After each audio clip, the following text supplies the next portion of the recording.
స్వయాన ఆమె చెప్పింది, ఆ ఆదివాసీ మహిళే చెప్పింది అధికారిని, సాయిరెడ్డి తండ్రి లాంటి వాడు అనని. బుద్ధి ఉండాలి ఎవరికైనా, టెలికాస్ట్ చేసేవాడికి.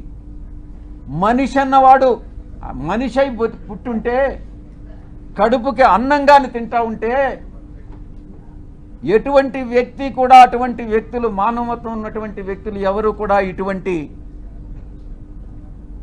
విషయాలు టెలికాస్ట్ చేయరు.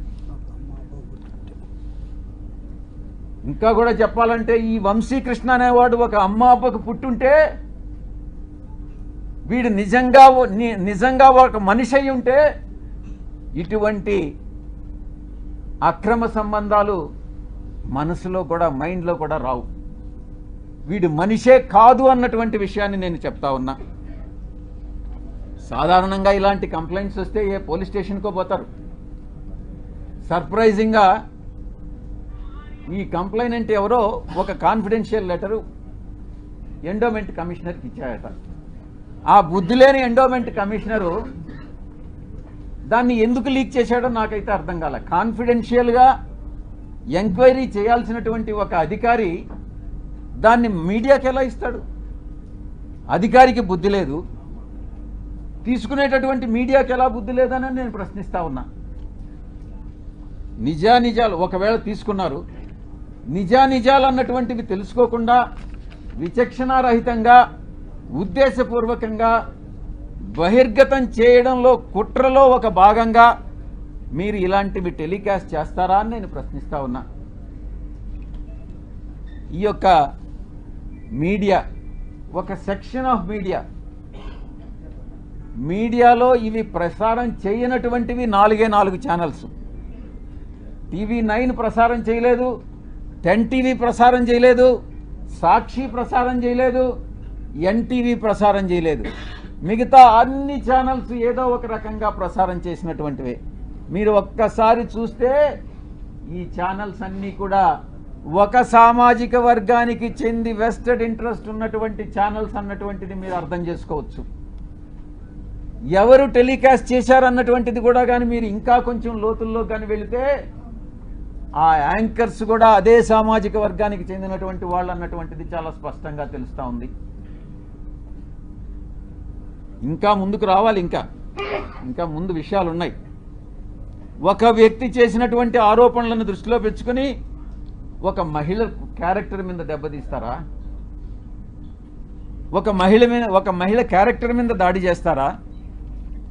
ఆ స్థానంలో నేను ఒక్కటే అడుగుతున్నా, ఒరేయ్ వంశీ, నీకు అమ్మ లేదా?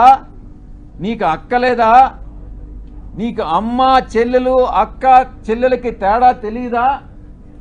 మీ అమ్మ మీద, మీ అక్క మీద, మీ చెల్లెల మీద ఎవరైనా ఇటువంటి ఆరోపణలు చేస్తే నువ్వు నిజంగా మనిషి అయి పుట్టి నీకు చీము నెత్తురుగాని ఉంటే నువ్వు గమ్ముగా ఉంటావా అని నేను ప్రశ్నిస్తా ఉన్నా.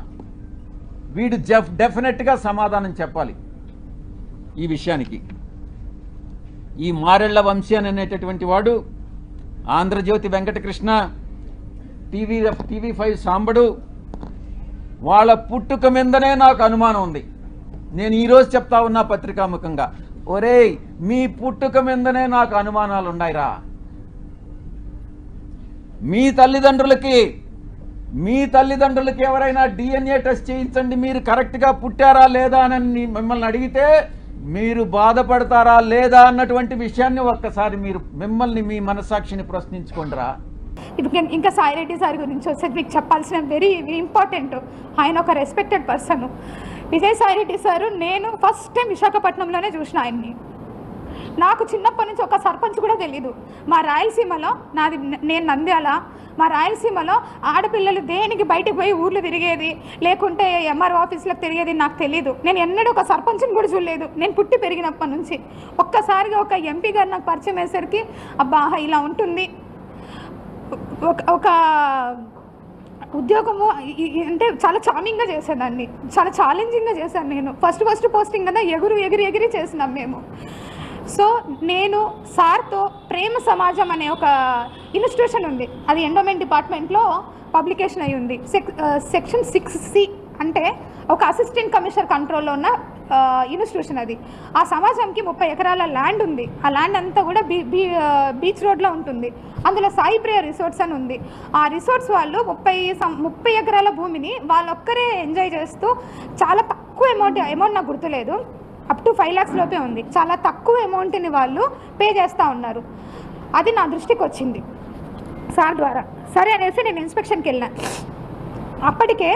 అప్పటికే నాకంటే ముందు ఒక 10 మంది ఆఫీసర్స్ చూసింటారు అలాన్ని, కానీ ఎవ్వరు ఎవిక్షన్ చేయించలేదు. నేను పోయినాను, సాయి ప్రియ సార్ వాళ్ళతో మాట్లాడాము.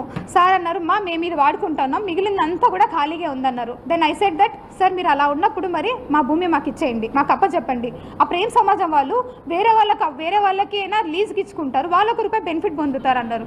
మరి మా 2.5 ఎకరాల్లో వాళ్ళు ఆల్రెడీ అప్పటికే 1/4 బిల్డింగ్ వాళ్ళ కళ్యాణ మండపం కట్టుకున్నారు, 3/4 బిల్డింగ్ మన ఎండోమెంట్ డిపార్ట్మెంట్ ల్యాండ్ వాడుతూ ఉన్నారు.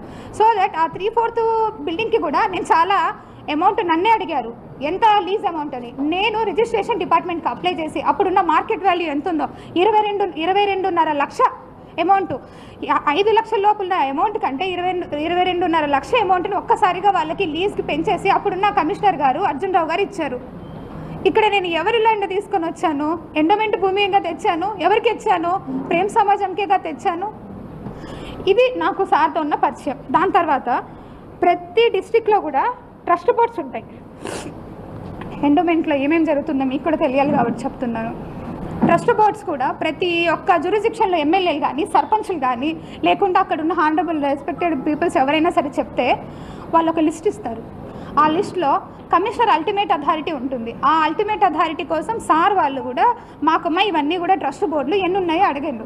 ఆ విధంగా డిపార్ట్మెంటల్ ఇష్యూసే మాట్లాడినాం సార్తో. నేను ఎక్కడ కూడా నా పర్సనల్ ఇష్యూ ఒక్కటి కూడా చేయించుకోలేదు. ఎవరైనా ఉంటే కూడా అలాంటి ఉన్నా మీరు నాకు అడగండి, నేను చెప్తాను. ఈ విధంగా పరిచయమైన వ్యక్తి, ఆయన వయసు ఏంది, నా వయసు ఇప్పుడు 35 ఏళ్ళు, ఆయన వయసు 68 ఏళ్ళు. ఎట్లా ఇది ఎట్లా మాట్లాడతారు మీరు? అంటే ఏ ఆఫీసరు ఏ ఎమ్మెల్యేతో మాట్లాడద్దా? ఏ మినిస్టర్తో మాట్లాడద్దా? ఏ ఆఫీసర్లు మాట్లాడద్దా? ఇప్పుడు నేను మీతో మాట్లాడుతున్నాను, ఇంత మాత్రాన్ని మీకు నాకు ఏమైనా రిలేషన్ ఉన్నట్ట? ఒక ఆడపిల్ల మాట్లాడకూడదా? అంత పెద్ద అయినంత మీరు మాట్లాడేటప్పుడు కనీసం నేను ఇక్కడే ఉన్నానుగా, సస్పెన్షన్ పీరియడ్లో ఊరు దాటకూడదని నాకు ఇచ్చారు ఆర్డరు. ఆ మూమెంట్లో మీరు నన్ను అడిగి ఉండొచ్చుగా, నా నెంబర్ ఎవరి దగ్గర నుంచైనా తీసుకొని ఉండొచ్చు మీరు.